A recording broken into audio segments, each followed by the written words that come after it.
أعوذ بالله من الشيطان الرجيم بسم الله الرحمن الرحيم قل هو الله أحد الله الصمد لم يلد ولم يولد ولم يكن له كفوا أحد۔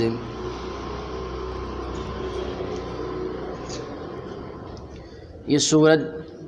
سورہ اخلاص کہلاتی ہے۔ احادیث مبارکہ میں اس کی بڑی فضیلت وارد ہوئی ہے۔ مسلم شریف کی روایت میں ہے، اللہ کے رسول صلی اللہ علیہ وسلم نے فرمایا، اَیَعْجِزُ أَحَدُكُمْ أَن يَقْرَأَ فِي لَيْلَةٍ ثُلُثَ الْقُرْآنِ، کیا تم میں سے کوئی شخص ہے جو ہر رات تہائی قرآن کو پڑھ لے؟ قالوا وَكَيْفَ يَقْرَأُ ثُلُثَ الْقُرْآنِ، صحابہ نے کہا یا رسول اللہ ہر رات تہائی قرآن پڑھنا کیسے ہو سکتا ہے؟ قال قل هو اللہ احد تعدل ثلث القرآن، آپ نے فرمایا کہ قل هو اللہ احد یعنی سورہ اخلاص یہ تہائی قرآن کے برابر ہے، یعنی 10 پاروں کے برابر ہے۔ اگر کوئی رات کو سونے سے پہلے ایک دفعہ پڑھ لے تو اس کو 10 پارے پڑھنے کا ثواب مل جائے گا۔ میں نے یہ بات پہلے بھی آپ حضرات کے سامنے عرض کی ہے کہ ایک تو ہوتی ہے کوالٹی اور ایک ہوتی ہے کوانٹٹی، کیفیت اور کمیت۔ یہ کوانٹٹی کے لحاظ سے ہے نہ کہ کوالٹی کے حساب سے۔ مقدار میں اتنا ثواب مل جائے گا، لیکن 10 پارے پڑھنے سے جو آدمی کی کیفیت بنتی ہے وہ کیفیت حاصل نہیں ہوگی۔ کبھی کسی کو یہ مغالطہ ہو جائے اور وہ سوچے بس میں تو رات کو ایسے ہی کر لوں، لیکن ثواب اللہ کی ذات سے امید ہے کہ اسے حاصل ہو جائے گا۔ ایک روایت میں اور آتا ہے، اللہ کے رسول صلی اللہ علیہ وسلم نے ایک جنگی ٹکڑی بھیجی، وفد بھیجا ایک جنگ کے لیے۔ جب جنگ کے لیے وفد گیا تو ان کے جو امیر صاحب تھے وہ ان کو نماز پڑھاتے تھے، ان کو مقرر کر دیا تھا وہ جب بھی نماز پڑھاتے تو قل هو اللہ شریف پڑھتے، سورہ اخلاص ہی پڑھتے تھے وہ ہر رکعت میں۔ جب بھی نماز پڑھاتے تھے تو صحابہ کو یہ بات عجیب سی لگی۔ جب واپس آئے تو آپ صلی اللہ علیہ وسلم سے آ کر عرض کیا کہ یا رسول اللہ ہم نے ان کی عجیب سی بات دیکھی ہے کہ نماز پڑھاتے تھے تو سورہ اخلاص ہی پڑھتے تھے۔ آپ نے فرمایا کہ ذرا ان سے پوچھو، سلوہ لأی شیء تصنع ذلک، ان سے ذرا پوچھو ایسا کیوں کرتے تھے؟ جب ان سے پوچھا گیا تو کہنے لگے لأنہا صفۃ الرحمن وانا احب ان اقرأها، کہا کہ میں اس لیے اس کو پڑھتا ہوں کیونکہ اس میں اللہ تبارک و تعالیٰ کی صفت یعنی ایک ہونے کو، توحید کو بڑی مضبوطی سے بیان کیا گیا ہے، اس لیے میں چاہتا ہوں اور پسند کرتا ہوں کہ اسی کو پڑھوں۔ تو آپ صلی اللہ علیہ وسلم نے فرمایا اخبروہ ان اللہ یحبہ، ان کو کہہ دیجئے، ان کو خبر دے دیجئے کہ اللہ ان سے محبت کرتا ہے، ان کو پسند کرتا ہے۔ حالانکہ مسئلہ یہ ہے کہ ایک ہی رکعت میں، ہر رکعت میں ایک ہی صورت نہیں پڑھنی چاہیے۔ اگر آدمی کے ایک سے زائد صورتیں یاد ہے تو باری باری پڑھتا رہے، باری باری پڑھے، ایک صورت خاص نہیں کرنی چاہیے۔ لیکن یہ بعض کے لیے انعام ہوتا ہے، بعض دفعہ انعام کے طور پر چیز مل جاتی ہے، تو انعام الگ چیز ہوتی ہے اور حکم الگ چیز ہوتی ہے۔ تو آدمی کو اپنے لیے یہ نہیں سوچنا چاہیے کہ سبھی کے لیے یہ حکم ہے، یہ تو بعض لوگوں کو اللہ کے رسول صلی اللہ علیہ وسلم نے ان کے اخلاص پر اور ان کی دل کی تڑپ پر یہ اجازت دے دی۔ تو اجازت کسی کے لیے ہوتی ہے، اس کا مطلب یہ نہیں کہ سب کے لیے وہی حکم شرعی ہے۔ اور بھی روایات میں اس کی فضیلت آتی ہے۔ اللہ کے رسول صلی اللہ علیہ وسلم نے یہاں تک فرمایا کہ سمع رجلا یقرأ قل هو اللہ احد، آپ صلی اللہ علیہ وسلم نے ایک شخص کو دیکھا، ایک شخص کو قل هو اللہ پڑھتے ہوئے سنا، تو آپ نے فرمایا وجبت، تو ان صحابی نے فرمایا ما وجبت، کہ کیا چیز واجب ہوئی؟ تو آپ صلی اللہ علیہ وسلم نے فرمایا الجنہ، جنت واجب ہو گئی۔ اگر درد کے ساتھ کوئی پڑھنے والا ہو تو بڑی بڑی فضیلتیں حاصل ہو سکتی ہیں۔ چنانچہ ایک اور روایت کے اندر ہے جس کو امام ترمذی نے نقل کیا ہے کہ من اراد ان ینام علی فراشی فنام علی یمینہ ثم قرأ 100 مرۃ قل هو اللہ احد اذا كان یوم القیامۃ یقول له الرب یا عبدی ادخل علی یمینک الجنہ، کہ جو آدمی بستر پر آ جائے اور بستر پر آنے کے بعد دائیں کروٹ پر لیٹے اور دائیں کروٹ پر لیٹنے کے بعد 100 مرتبہ قل هو اللہ احد یہ سورت پاک پڑھ لے تو کل قیامت کے دن اللہ تبارک و تعالیٰ اس سے فرمائیں گے کہ میرے بندے تو اپنی دائیں جانب پر ہی جنت میں داخل ہو جا۔ ایک اور روایت میں آتا ہے جس کو امام دارمی اور امام ترمذی نے نقل فرمایا ہے کہ اللہ کے رسول صلی اللہ علیہ وسلم نے فرمایا کہ جس نے 100 مرتبہ قل هو اللہ شریف پڑھی محی منہ ذنوب 50 الا ان یکون علیہ دین، تو اس کے 50 سال کے چھوٹے گناہ بخش دیے جاتے ہیں، مگر یہ کہ اس پر قرض ہو، قرض اگر اس کے ذمے ہوگا تو پھر وہ نہیں بخشا جائے گا۔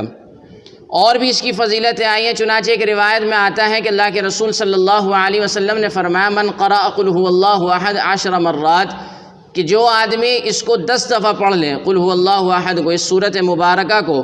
بنیا لہو قصر فی الجنت، تو اس کے لیے جنت میں ایک محل بنا دیا جاتا ہے۔ جو اس کو 20 مرتبہ پڑھے گا تو اس کے لیے 2 محل بنا دیے جائیں گے، جو 30 مرتبہ پڑھے گا تو اس کے لیے 3 محل بنا دیے جائیں گے۔ حضرت عمر رضی اللہ عنہ اس مجلس میں بیٹھے تھے، وہ بھی یہ سن رہے تھے، تو انہوں نے کہا فقال عمر بن الخطاب واللہ یا رسول اللہ، فرمایا کہ اللہ کے رسول یہ تو بہت بڑی بات ہو گئی، اگر کوئی پڑھتا چلا جائے تو اس کے تو محل تیار ہوتے چلے جائیں گے۔ آپ نے فرمایا کہ ہاں اللہ اوسع من ذالک، اللہ کے خزانوں میں بڑی وسعت اور گنجائش ہے، اس کے یہاں کمی نہیں، اس کے تو خزانے ایسے ہیں کہ دینے سے کم نہیں ہوتے نہ خالی ہوتے ہیں۔ بڑے فضائل ہیں اس صورت پاک کے، اور آگے میں جب اس کی وضاحت کروں گا تو آپ کو پتہ لگے گا کہ کیوں آخر یہ اتنی بڑی صورت ہے۔ ایک اعرابی صحابی، اعرابی دیہاتی، الذین یسکون فی البادیہ، جو جنگل میں رہنے والے لوگ ہوتے تھے، وہ حضور اکرم صلی اللہ علیہ وسلم کی خدمت میں حاضر ہوئے اور کہا یا رسول اللہ آپ نبی ہیں؟ کہا کہ تم نبی ہو؟ حضور نے فرمایا کہ ہاں نبی ہوں۔ کہا کہ تمہارا رب تم سے کیا کہتا ہے؟ فرمایا کہ جبھی حضور پر یہ صورت نازل ہوئی تھی تو آپ نے یہی صورت قل هو اللہ احد اللہ الصمد لم یلد ولم یولد ولم یکن لہ کفوا احد پڑھ کر سنائی، تو ایک دم اتخاذا و سرورا، خوشی کے مارے کھڑے ہو کر کہا نعم الالہ الہنا، واہ جی واہ ہمارا رب، واہ جی واہ ہمارا رب، شاباش، جیسے ہمارے یہاں کہتے ہیں شاباش، مزے آ گئے، تو جھوم کے کہا یہ واہ جی واہ واہ جی واہ۔ حالانکہ حضور نے صرف صورت پڑھی تھی، ابھی نہ اس کی وضاحت کی، نہ تفسیر کی، نہ اس پہ کوئی کلام کیا، لیکن وہ جو صاحب آئے تھے دیہاتی، انہوں نے اپنی قوت سے، اپنی دماغ سے، اپنی طاقت سے، اپنے ذہن سے اس کی گہرائی کو پہچان لیا اور آگے فرمایا کہ یقبل الیسیر ویعطی الجزیل، کمال ہے اتنی چھوٹی سی صورت، اتنا چھوٹا سا کلام دیتا ہے اللہ تعالیٰ کہ پڑھنے کو قبول کرتا ہے اتنا تھوڑا سا اور دیتا اتنا سارا ہے۔ یعنی 2 سطریں 4 آیتیں صورت پاک میں ہم 4 آیتیں پڑھیں گے اور اجر اتنا دے گا، تو ان کے ذہن نے خود بتا دیا کوئی معمولی صورت نہیں ہے، اس کا جو کلام ہے اور اس کے جو معنی اتنے گہرے ہیں کہ اس پر اجر خوب ملے گا، اللہ خوب نوازے گا۔ حضرت عبد الرحمن بن عوف رضی اللہ عنہ وہیں بیٹھے تھے، مالدار صحابہ میں ان کا شمار ہوتا ہے، یہ حاضر خدمت، اور کہا یا رسول اللہ جی چاہتا ہے، میری ایک اونٹنی ہے، بہت قیمتی ہے، بہت خوبصورت ہے، بہت مہنگی ہے، اور کمال یہ ہے کہ بالکل قریب ہے کہ بچہ بھی دے دے، میں چاہتا ہوں کہ ان کو اپنی اونٹنی دے دو۔ آپ نے فرمایا کہ ہاں عبد الرحمن دے دو، اس لیے کہ جبریل میرے پاس آئے ہیں اور تمہارے دل میں جو خیال آیا تھا مجھے بتا کر گئے، اور اللہ نے کہا کہ عبد الرحمن سے کہو کہ اونٹنی ان کو دے دیں۔ آپ نے جب یہ حضرت عبد الرحمن کا یہ مکالمہ آپ سے ہوا تو جتنے صحابہ وہاں بیٹھے تھے سب نے کہا یا رسول اللہ جی چاہتا ہے کہ ایک ایک اونٹنی ہم بھی دے دیں، ایک ایک 2 اونٹنی۔ یہ روایت معجم صغیر امام طبرانی نے اپنی کتاب میں نقل فرمائی ہے، لکھتے ہیں کہ 1000 اونٹنیاں لے کر یہ گئے قل هو اللہ احد کی برکت سے، علم سیکھنے آئے تھے، دین حاصل کرنے آئے تھے، اللہ نے اس کی برکت سے دنیا پیروں میں ڈال دی۔ اور صحابہ کی جانثاری دیکھیے آپ، صحابہ کے کیا کہنے، اسی لیے ابن قیم رحمہ اللہ فرماتے ہیں کہ ربک لم یخلق لخشیتہ سواہم من جمیع الناس انسانا، گویا کہ تیرے رب نے اپنی خشیت کے لیے انسانوں میں سے محض انہی کو پیدا کیا۔ قرآن ان کے بارے میں کہتا ہے آمنو کما آمن الناس، ایسے ایمان لاؤ جیسے صحابہ ایمان لے کر آئے، اور صحابہ کی شان کے بارے میں فرمایا اولئک الذین امتحن اللہ قلوبہم للتقوی، یہی تو وہ لوگ ہیں جن کے دلوں کو اللہ نے تقوی کے لیے آزما لیا، لہم مغفرۃ واجر عظیم، ان کے لیے بخشش ہے اور بڑا اجر اللہ نے ان کے لیے تیار کر رکھا ہے۔ لقد رضی اللہ عن المؤمنین، اللہ تعالیٰ فرماتے ہیں کہ ایمان والوں سے، صحابہ سے اللہ راضی ہو گیا، رضی اللہ عنہم ورضوا عنہ تو قرآن میں کئی جگہ ہے، لیکن پھر بھی ایسے بعض بدبخت بدقسمت لوگ ہمارے معاشرے میں پائے جاتے ہیں، ایسے طبقے جماعت اور گروہ کے لوگ جو حضرات صحابہ کو مرتد تک کہتے ہیں، صحابہ پر سب و شتم کرتے ہیں، گالیاں بکتے ہیں، اور حضرت معاویہ رضی اللہ عنہ کی جان کو تو، آپ کی شان کو تو ایسا مجروح کر رکھا ہے الامان والحفیظ۔ انشاءاللہ جب سورہ بقرہ کے اندر یہ آیت شریف آئے گی شروع ہی میں، تب اس پہ میں مفصل بات کروں گا۔ تو موضوع دوسرا ہے، مختصراً میں آپ حضرات کے سامنے عرض کر دوں، کیونکہ اس وقت یہ فتنہ گشت کر رہا عالمی پیمانے کے اوپر۔ شیعہ نے اور دوسرے لوگوں نے اس کو بہت اٹھا رکھا ہے۔ بعض اہل سنت والجماعت اپنے آپ کو کہتے ہیں، لیکن اس میں یہ فتنہ اٹھاتے، موبائل پر بھی ان کی ویڈیو گردش کرتی رہتی ہے۔ ایک چھوٹی سی مثال سے میں ایک قصہ آپ کو بتا دوں، اس سے صحابہ کی عظمت واضح ہو جائے گی۔ عظمت صحابہ کے لیے حضرت مجدد ملت مولانا اشرف علی تھانوی رحمۃ اللہ علیہ نے لکھا ہے حضرات صحابہ کے بارے میں کہ اگر ان میں آپس میں ان سے کوئی قصور ہو جائے، اللہ کی نافرمانی ہو جائے، اللہ نے ان کی بخشش کا اعلان کر دیا، فیصلہ کر دیا کہ اللہ نے ان کو معاف کر دیا، اگر ان سے کوئی چھوٹے موٹے گناہ ہوئے بھی ہیں، ان کو ایسے سمجھو کہ ایک آقا ہے، اس آقا کے کچھ پریشانی ہو گئی، کوئی زخم ہو گیا۔ اب ڈاکٹر کے پاس جب گیا، ڈاکٹر نے کہا کہ جی آپ کا جو زخم ہے اس میں تو گوشت بھرا جائے گا، اور کون دے سکتا ہے گوشت، آپ کا تو ہم لے نہیں سکتے۔ اب اتنے میں ایک اس کا ملازم ہے، اس کا غلام ہے کوئی، وہ غلام اٹھا، اس نے کہا جی میری ران کا گوشت لے کے لگا دیجئے۔ اب وہ کر دے گیا، وہ موت کے منہ سے نکل کر آ گیا وہ آقا، اس کا مالک۔ حضرت فرماتے ہیں بتائیے اگر آئندہ کبھی اس ملازم اور غلام سے کوئی چھوٹی موٹی غلطی سرزد ہو جائے تو کیا اس کا آقا اس کی گرفت کرے گا؟ وہ تو یہ کہے گا کہ اس نے اس وقت میرا ساتھ دیا جب میرا ساتھ دینے والا کوئی نہیں تھا، جب میرے ساتھ دینے کے لیے اپنی جان کی بازی لگانی پڑ رہی تھی، اپنی قربانی دینی پڑ رہی تھی، اس وقت اس نے میرا ساتھ دیا ہے۔ یہی حال حضرات صحابہ کرام رضوان اللہ تعالی علیہم اجمعین کا ہے، اوپر سے لے کے نیچے تک، کہ جب یہ اس وقت اللہ کے رسول صلی اللہ علیہ وسلم کی بات پر لبیک اور استدعا انہوں نے کہا، اس وقت انہوں نے یہ حاضر خدمت ہوئے جب ایمان لانا کوئی آسان نہیں تھا۔ یہ صورتحال تھی مکہ کی تو، کہ گھر سے نکلے اور پوری کی پوری ٹولی آتی تھی اور پیٹ پاٹ کے چلی آتی تھی، ایسا پیٹتی تھی کہ لہو لہان کر دیتی، خون ہم خون کر دیا کرتی تھی، ہڈی پسلی بھی توڑ دیتی۔ عورتوں کے ساتھ یہ سب نازیبہ حرکت، یہاں نوبت یہاں تک آ گئی تھی کہ صحابہ کی گھر کی جو مستورات تھیں ان کے نازک اعضاء کا ذکر بھری مجلس میں اپنے اشعار میں کرتے تھے، لیکن صحابہ نے صبر سے کام لیا۔ بہرحال ایک دوسرا موضوع ہے، اللہ نے یہ صورت پاک ہمیں عطا فرمائی ہے، بہت ہی قیمتی صورت ہے۔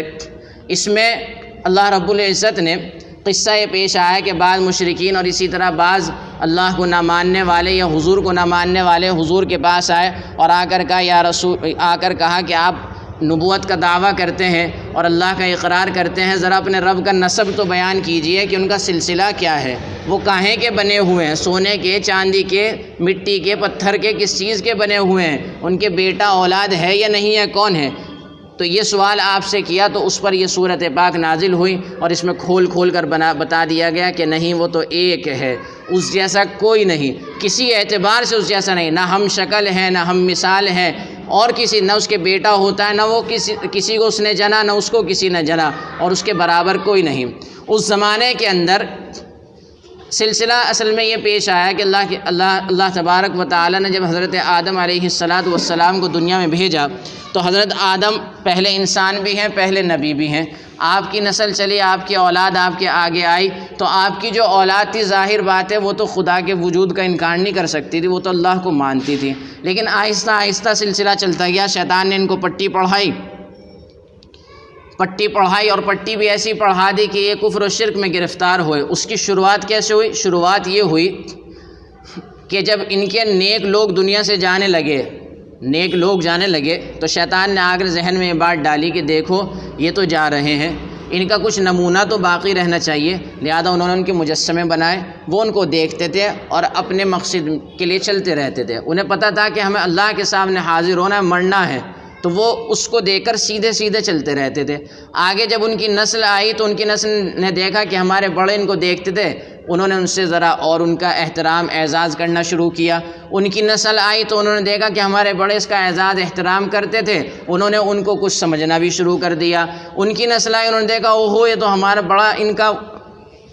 وقار تھا ہمارے بڑوں کے یہاں، تو انہوں نے سوچا کہ نہیں یہ کچھ طاقت ہے، ان سے مانگنا بھی چاہیے، انہوں نے مانگنا شروع کر دیا۔ شیطان آہستہ آہستہ آہستہ ان کو لے آیا، جو آگے کی نسلیں آئیں انہوں نے کہا کہ وہ یہی خدا ہے، خدا نہیں تو خدا تک پہنچانے والے ہیں، لہذا جو تعلق ہمارا اللہ کے ساتھ ہے وہی تعلق ان کے ساتھ ہونا چاہیے، جو نظام اور جو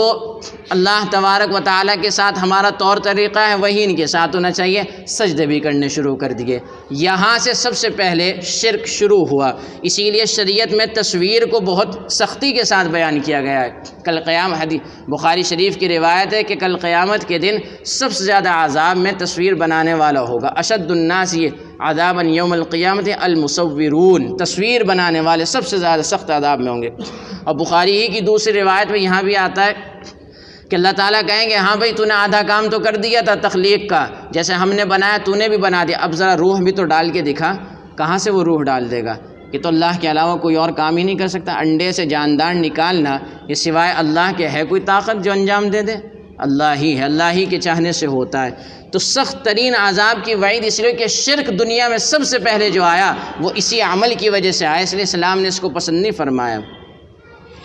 آج بھی ضرورت کی وجہ سے علماء نے اجازت دی ہے ویڈیو کی اور تصویر کشی کی، ویڈیو سازی کی۔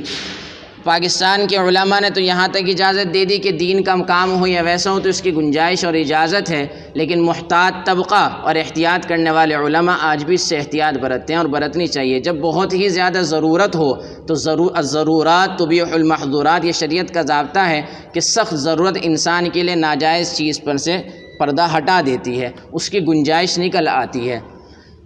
تو بس تب تو عمل کیا جا سکتا ہے، بلا وجہ نہیں کرنا چاہیے۔ حضرت مفتی تقی عثمانی صاحب نے اس کے جواز کا فتویٰ دیا کہ نہیں گنجائش ہے، آج کل جو میڈیا کے ذریعے یہ جو ٹیکنالوجی آ رہی ہے اس میں، تو اس پر وہاں مفتی عبدالقدوس ترمذی صاحب نے کہا حضرت فتویٰ تو جواز کا ہے، جائز ہونے کا ہے، لیکن ہم دیکھ رہے ہیں کہ قوم اس پر عمل ایسے کر رہی ہے ایسے واجب ہو۔ اب جسے دیکھے جہاں دیکھیے سیلفی بنا رہے ہیں، سیلفی بناتے بناتے ڈوب گئے، گاڑیوں نے اڑا دیا، ان کی سیلفی ہی ختم نہیں ہو رہی، چھتوں سے گر رہے ہیں سیلفیاں بنا رہے ہیں، یہ نوبت آ گئی۔ تو فتویٰ تو جائز ہونے کا تھا کہ کر سکتے ہیں ضرورت کے وقت، اور عمل ایسا ہو رہا ہے ایسے واجب ہونے کا فتویٰ دے دیا کہ انسان کا ایمان ہی کامل نہیں ہو جب تک وہ فوٹو نہ کھنچوا لے اور نہ کھینچ لے، یہ نوبت آ گئی۔ تو اس آیت شریفہ تو یہ سلسلہ چلتا آیا۔ اب کیسے کیسے لوگ پیدا ہوئے؟ حضور اکرم صلی اللہ علیہ وسلم کے زمانے کے اندر، آپ کے زمانے جب تک اسلام نہیں آیا تھا اس زمانے کے اندر ایک طبقہ تو ایسا پایا جاتا، آج بھی اس طبقے کے لوگ موجود ہیں، کفر اور شرک کے اندر مختلف قسم کے مختلف طبقات کے لوگ موجود ہیں۔ ایک طبقہ تو خدا ہی کو نہیں مانتا، دہریے جن کو کہتے ہیں، لا مذہب کمیونسٹ، یہ خدا ہی کو نہیں مانتے، کہتے ہیں کہ ایسے ہی چل رہا ہے نظام، ان کی اپنی تحقیقات ہے۔ ایک طبقہ وہ ہے جو خدا کو مانتا تو ہے لیکن خدا کے بارے میں یہ کہتا ہے کہ نہیں، ان کا وجود ہمیشہ رہنے والا نہیں، یعنی اللہ کے وجود کو وجوب نہیں، ہمیشہ رہنا نہیں، بلکہ ایک وقت تک تھا اس کے بعد معطل ہو گیا نظام۔ ایک طبقہ وہ ہے کہتا نہیں خدا ہے، اس کا وجود ہے، وجود بھی اس کے وجود کے لیے وجوب بھی ہے، لیکن اللہ تبارک و تعالی جو ہے تنہا یہ سلسلہ چلانے والا نہیں، بلکہ اس کے ساتھ اور لوگ بھی ہیں، شریک ہیں، وہ شرک کرنے والے ہیں۔ بعض لوگ کہتے ہیں کہ نہیں اللہ ہے، ہمیشہ رہنے والا ہے اور عبادت اسی کے لیے کی جائے گی، کسی اور کے لیے عبادت نہیں ہو سکتی، اس کا کوئی شریک نہیں، لیکن ضرورت پوری کرنے والے جس طرح اللہ ہیں اسی طرح پیر اور اولیاء بھی ہیں۔ یہ بدعتی طبقہ ہے مبتدعین کا۔ ایک جماعت اس بات کی قائل ہے کہ اللہ جیسا ہے اس کی اولاد بھی ہے، جس کو قرآن نے نقل فرمایا، وقالت الیہود عزیر ابن اللہ، کہ یہودیوں نے تو یہ کہا کہ عزیر علیہ السلام اللہ کے بیٹے ہیں، وقالت النصارى مسیح ابن اللہ، اور نصارہ نے یہ کہا کہ عیسیٰ علیہ السلام اللہ کے بیٹے ہیں، اور مشرکین مکہ نے یہ بات کہہ دی تھی کہ فرشتے اللہ کی بیٹیاں ہیں، یہ بات کہی۔ اور بعض ایسا بھی طبقہ آج بھی پایا جاتا ہے اس زمانے سے کہ وہ اس بات کے تو قائل ہے کہ اللہ ہی سب کچھ ہے، اس جیسا کوئی نہیں، اس کے نہ اولاد ہے نہ بیٹا ہے، کچھ نہیں، نہ اس کو جنا نہ اس نے کسی کو جنا، سب کچھ ہے، لیکن وہ اللہ کی مخلوق کے ساتھ برتاؤ ایسا کرتے ہیں جیسے اللہ کے ساتھ ہونا چاہیے۔ لوگوں کے ساتھ، مخلوق کے ساتھ ان کا معاملہ ایسا ہے جیسے اللہ کے ساتھ ہونا چاہیے، اس کی بھی قرآن نے تردید کی۔ کیسے کی؟ کہا قل، اے رسول آپ فرما دیجئے، پیغمبر آپ کہہ دیجئے۔ اس سے معلوم ہوا کہ اللہ کے رسول تھے، تبھی تو حکم ہو رہا ہے۔ هو اللہ احد، اللہ ایک ہی ہے، اس کا وجود ہے، اور وجود بھی ایسا کہ اس جیسا کوئی نہیں کسی بھی چیز میں، اور وہ تمام خامیوں سے پاک ہیں اور تمام خوبیوں کا مالک ہے، اور ہر خوبی اس کے اندر مکمل طور پر پائی جاتی ہے، کمی کے ساتھ نہیں پائی جاتی۔ اللہ الصمد، جیسے اللہ تبارک و تعالیٰ کے ساتھ کوئی شریک نہیں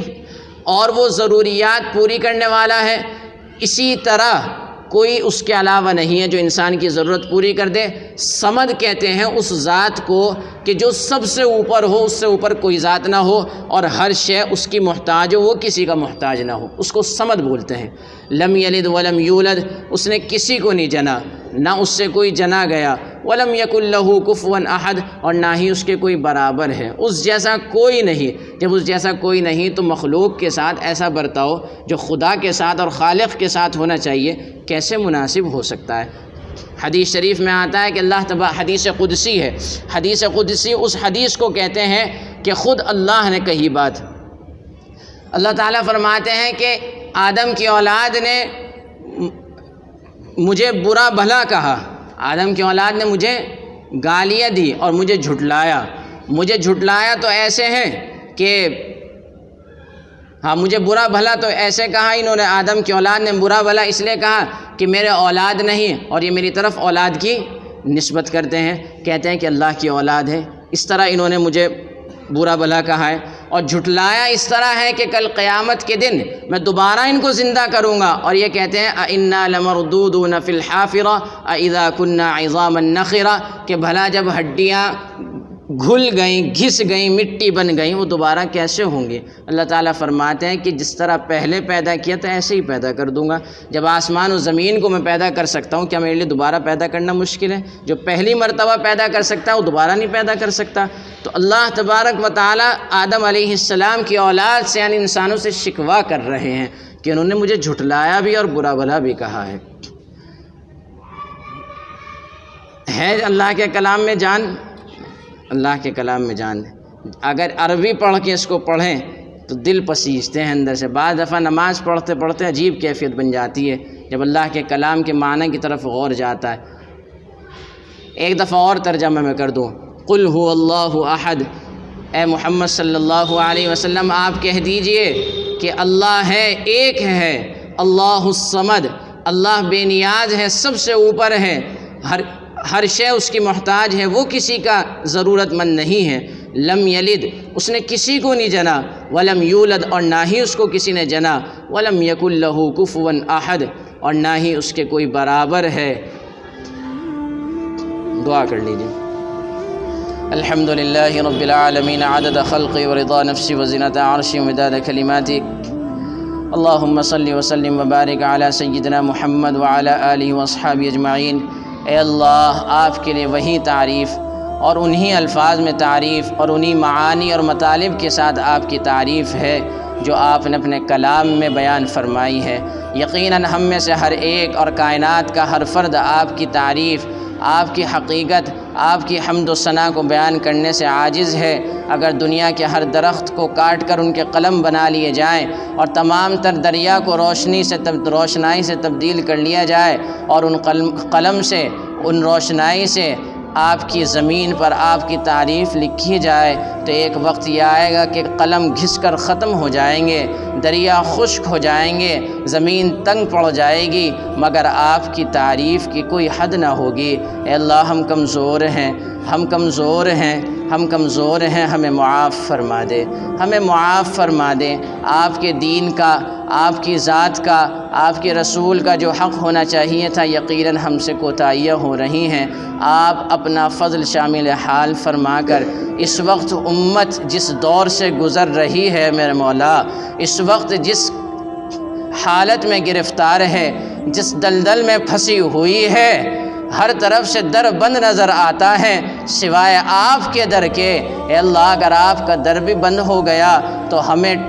ٹھوکروں میں لینے والے بہت سے کھڑے ہیں۔ اے اللہ، معاف فرما دے اور اپنی نصرت شامل حال فرما دے، ہماری تمام ضروریات پوری فرما دے، ہماری تمام جائز مرادوں کو پورا فرما دے۔ اے اللہ، ہمیں سچا دیندار بنا دے، ہمیں سچا اپنے رسول کا متبع اور امتی بنا دے، ہمارے اقوال سے، ہمارے افعال سے، ہمارے کردار سے اے اللہ ہماری ہر ادا سے یہ بات جھلکے کہ ہم محمد الرسول اللہ کے سچے غلام ہیں۔ اے اللہ ہمیں ایسا دیندار بنا دے۔ اے اللہ تیرا دین ہماری نظروں کے سامنے نیست و نابود ہوتا جائے، غرق ہوتا جائے اور مٹتا جائے۔ اے اللہ ایسی بے غیرتی کی زندگی سے ہماری حفاظت فرما۔ اے اللہ ہدایت تامہ عامہ نصیب فرما دے۔ اے اللہ ہدایت کی ہوائیں چلا دے۔ دین سے جو بیزاری ہو رہی ہے، دین سے جو دوری اختیار کی جا رہی ہے، اے اللہ دلوں کو نرم فرما کر اس کو زندہ فرما دے۔ اے اللہ دلوں کو نرم فرما کر اس کو زندہ فرما دے۔ اے اللہ دلوں کو نرم فرما کر ہدایت دلوں میں پیوست فرما دے۔ اے پروردگار عالم، جن لوگوں نے ہم سے دعا کے لیے کہا ہے، بہت سے بیمار ہیں، بہت سے روزگار کی طرف سے پریشان ہیں، بہت سے آل اولاد کی طرف سے پریشان ہیں، اور نہ جانے کیسی کیسی پریشانیوں میں اس وقت لوگ مبتلا ہیں۔ اے اللہ اسی طرح ہم میں سے جو بھی جس سبب سے پریشان ہوں، اے اللہ سب کی پریشانیوں کو دور فرما کر عافیت کی، چین و سکون کی زندگی ہم میں سے ہر ایک کو عطا فرما اور بخشش کے فیصلے فرما، اور ہم آپ سے اس حال میں ملیں کہ ہمارے تمام گناہ معاف ہوں اور بے حساب جنت کا فیصلہ ہمارے حق میں ہو جائے۔ سبحان اللہ بحمدہ، سبحانک اللہم وبحمدک، ونشہد ان لا الہ الا انت، ونستغفرک ونتوب الیک۔ سبحان ربک رب العزۃ عما یصفون، وسلام علی المرسلین، الحمد للہ رب العالمین۔